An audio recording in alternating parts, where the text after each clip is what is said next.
But these children are not our property. They are not our property. They are not our trophy. God gave them to us to train for their wives, for the world, for their workplace. It's not like when they go out there and they're loving someone, you should be happy. It's a win. It means your work is being rewarded. Like that is the fruit of your work. Your son is loving someone, your son is taking good care of someone. It shouldn't make you jealous. It shouldn't make you feel like, "Oh, I need to go." You know, some people will come into your life, you will forget who you are, you will forget your own name, even things that you love, you will begin to hate them. That's how toxic some people can be. They will press you, they will depress you, oppress you. In the end, they will turn around and point fingers at you. Oh, she's doing that. Oh, she's moody. Oh, she's not doing this. Oh, she did that. Meanwhile, they are the ones bringing all this dark side out. We need to talk about this.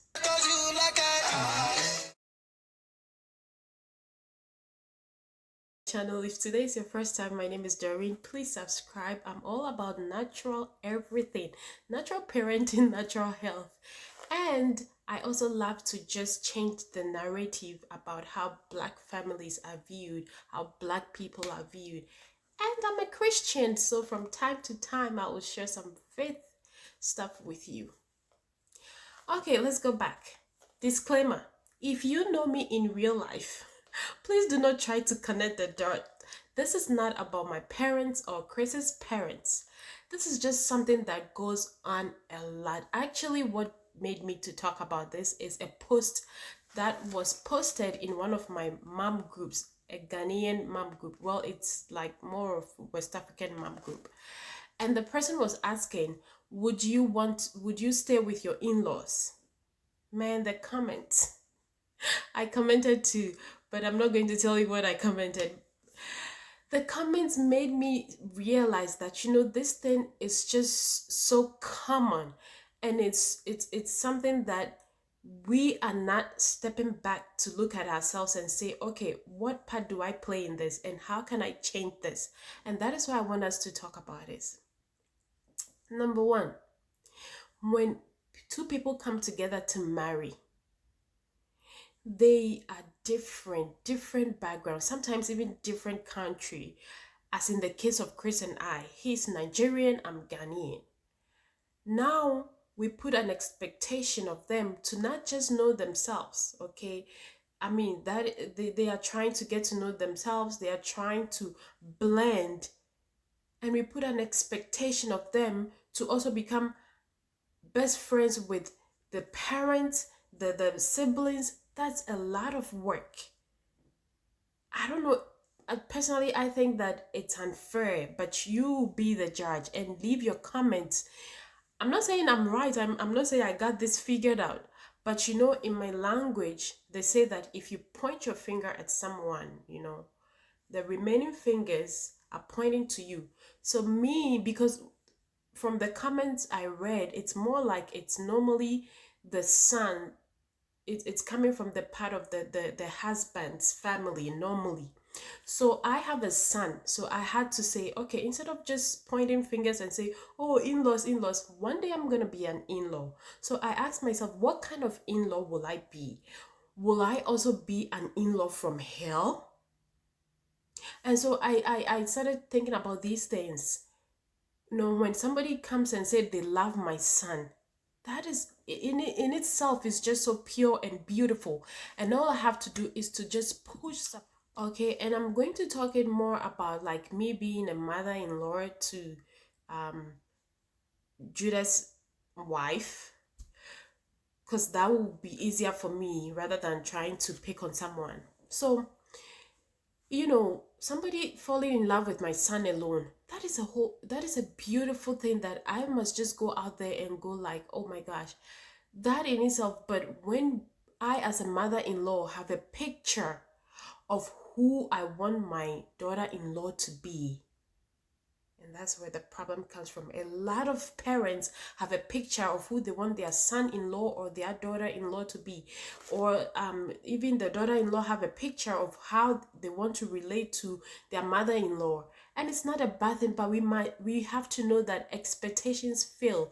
But most of the time, if you ask these mother-in-laws to even bring their picture into reality, it's impossible, because the things they are expecting is just impossible.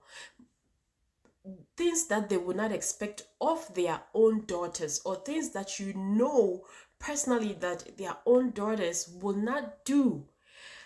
Talk about heaping burning coals on somebody's head, expecting things of someone that you yourself will not do.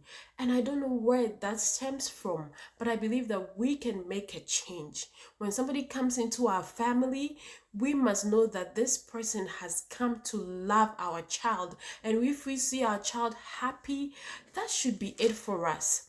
Most of the time, we have this God complex. And I think already, Chris already points out to me like, I see that thing. I think I already have that thing like, oh, I want this, I want to help with that, I want to do this, I want to. But you might have good intentions, but these people also have plans for their life. Allow them to make it. Allow them to make mistakes. You make mistakes. The issue is that African parents, not just African parents, African homes, or how we were raised, elderly people do not make mistakes. If you're African, you understand what I mean. So they believe that whatever advice they give you, you have to take it. A lot of parents also do not believe in mutual respect. If you say that, oh, you're not respecting me, they look at you like, respect you like you are younger than me. And that's what some of the things we need to correct. I respect my daughter. Like, how can you not respect a human being? It's not about age. So that also causes issues. If you show respect to your daughter-in-law, you'll be able to listen to them. You'll be able to know that, hey, this is a boundary I cannot cross. I will know that this is a boundary I cannot cross. Even though I love Judah, I love his wife, but this is where I stop. This is where I leave it in God's hand. I've already told them, and that is it. It's not that they don't respect me. It's just that we don't have the same views, and I have to respect that we don't have the same views. But it's so hard for African parents to get this. And I know it's everywhere. I know it's in every race. But you have no idea how this thing is so deep, where I come from. So I just have to address this to Africans. But if you're benefiting from it and you're not African, it's still good. And so even boundaries, there's nothing like boundaries. There's nothing like, hey, this is where I don't want you to cross. And even the sons are not able to say it because, hey, you can't tell your parents this, you can't say this to your parents. And I do not know why. Maybe you guys know why. You can comment below. Is it that these boys are so attached to their parents? What is it? Because the comments I read were so bad, and I'm like, we need to fix this. I'm not saying I'm not saying that it's gonna be perfect, but really, what is the main issue here? Another thing also is that I'm going to talk from daughter-in-law side now. Sometimes we're going into a marriage and we are thinking that our parents-in-law are going to be our best friends, and we are going to be watching YouTube, sipping wine. But it doesn't turn out that way, and it's okay. Sometimes the parents will make you feel bad about the fact that the relationship is not working, and you will be so down. Some will even misinterpret the Bible or quote verses to say that it's a curse if you don't have a good relationship with your parents-in-law, meaning that even if the relationship is not working or they are abusing you, you don't have a choice to say, hey, this is it. I'm not allowing you guys to do this to me anymore.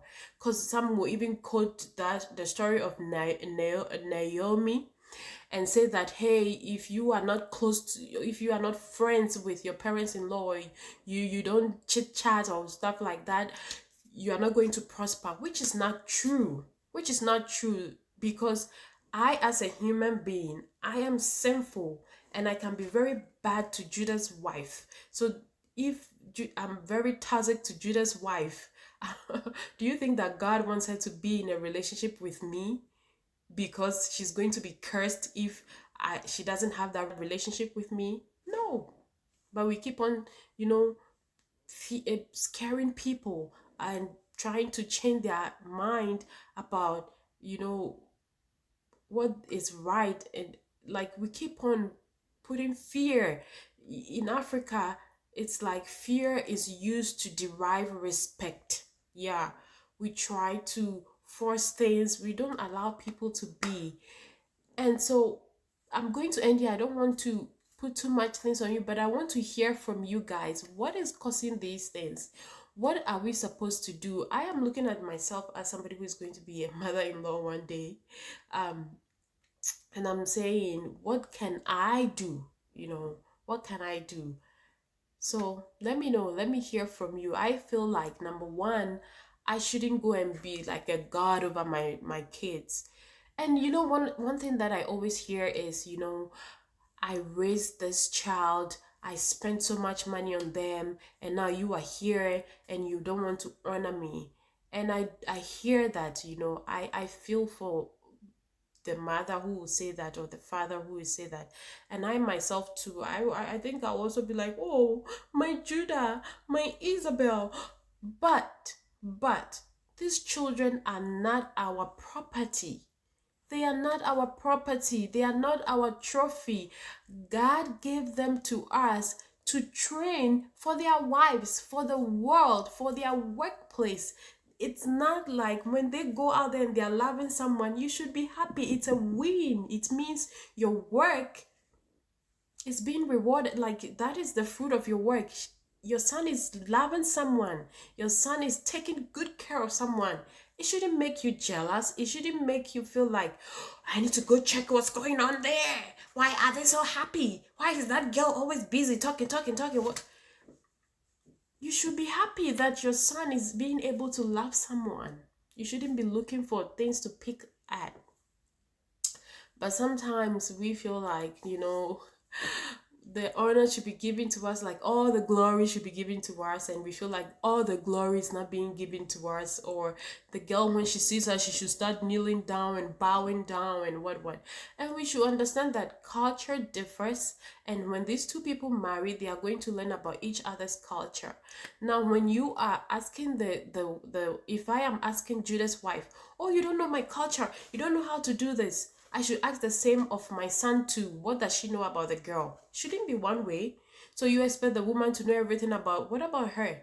Because remember, if you learn about each other's background, it's easy to blend, because now you know that, oh, she does this because in her she comes from, this is how it's done.